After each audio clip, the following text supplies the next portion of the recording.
还记得吗？我们在之前的课程中学到了金属与非金属元素会因为电子的转移产生阴阳离子，这种由阴阳离子之间的吸引力而形成的化学键就称为离子键。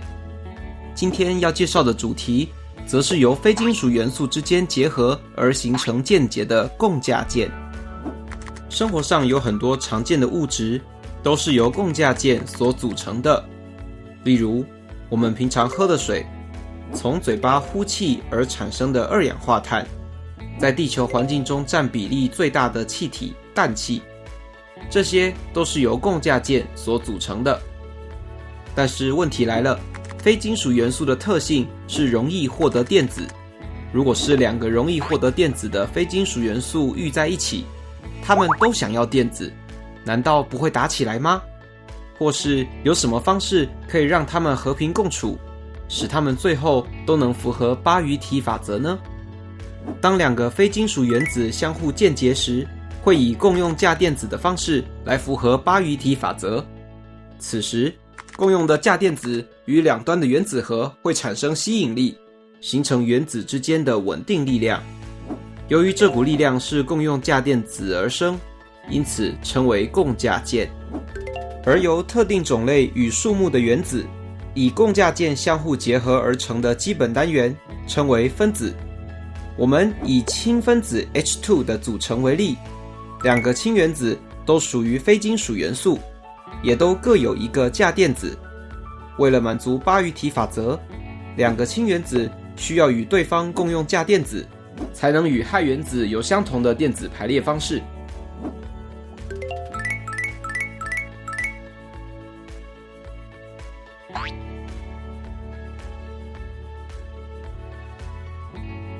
我们再以氯化氢分子 HCl 的组成为例，氯原子和氢原子各提供一个价电子给彼此共用，使氢原子和氯原子符合巴于提法则。氢原子与氯原子共用的价电子称为共用电子对，氯原子周围的其他三对电子则称为孤电子对。孤电子对是指不与其他原子共用的成对价电子。在分子的路易斯结构式中，我们习惯以短线表示共用电子对，就可以和孤电子对做出区别，提高便利性。像氯化氢分子这样，两原子之间有一对共用电子对，我们称为单键。但有时两个原子之间必须共用两对或三对电子，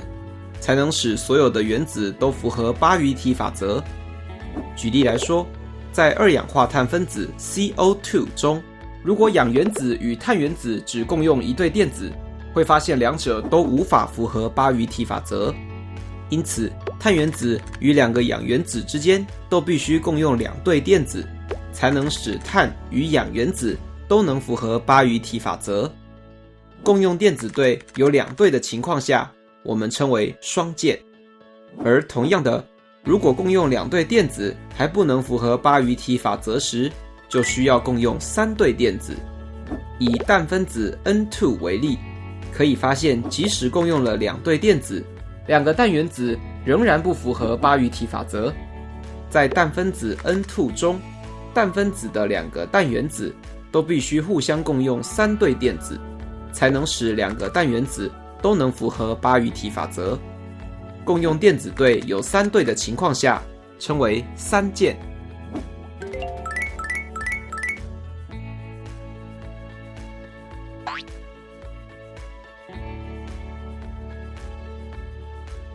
刚刚我们有提到，分子是由特定种类与数目的原子组合而成，同时分子也是具有分子物质特性的最小单元。举例来说，水分子是由两个氢原子和一个氧原子所组成，才能呈现出水的特性。如果少了一个氢原子或是氧原子，就无法呈现出水的特性了。那么，分子物质会具有怎么样的性质呢？分子的性质是由组成原子的种类、个数与排列方式所决定。在自然界中，有以分子形式存在的元素物质，例如氧 O2 氢 H2 等等。也有以2种或是2种以上的原子组成的分子化合物，如水 H2O、二氧化碳 CO2 等等。分子物质在自然界呈现非常多种类的样貌，这与分子内原子的键结方式、分子形状及分子间的作用力相关。这些性质的不同，会使得分子物质的熔点、沸点等物理性质产生变化。一般来说，与离子化合物相比，分子物质的熔点、沸点较低，在固态与熔态时都不导电，只有少数为电解质，在溶于水后具有导电性，如氯化氢 HCl。另外，这个表格为常见分子物质的物理性质整理，大家可以发现，在常温常压下，分子物质的相态非常多元，固态、液态、气态都有。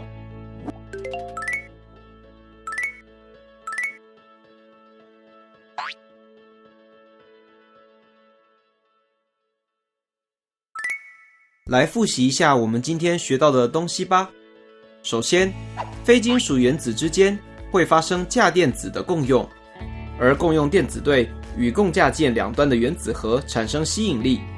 因而形成由共价键组成的分子物质。依照2个原子之间共用电子对的数目，分为单键、双键、3键等键结方式。再来，分子是能够表现分子物质特性的最小单元。分子物质的性质与分子内原子的键结方式、分子形状及分子间的作用力相关，会影响它的熔点、沸点等物理性质。在一般情况下，分子化合物的熔点、沸点比离子化合物低，而且少部分分子化合物只有在溶于水中时才具有导电性。你以为非金属原子之间的爱恨纠葛这样就结束了吗？不，非金属原子之间除了可以形成分子物质外，还可以形成共价网状固体。在下次的课程中，我们会说明共价网状固体的形成方式与性质。最后是想一想时间。在今天的课程中，我们学到了共价键的键结可以分为单键、双键、3键3种键结方式。那如果现在有2个相同的原子，它们分别在共用1对、2对或是3对电子时，所生成的化学键会有怎么样的性质差异呢？欢迎在下面留言告诉我们你的想法哦。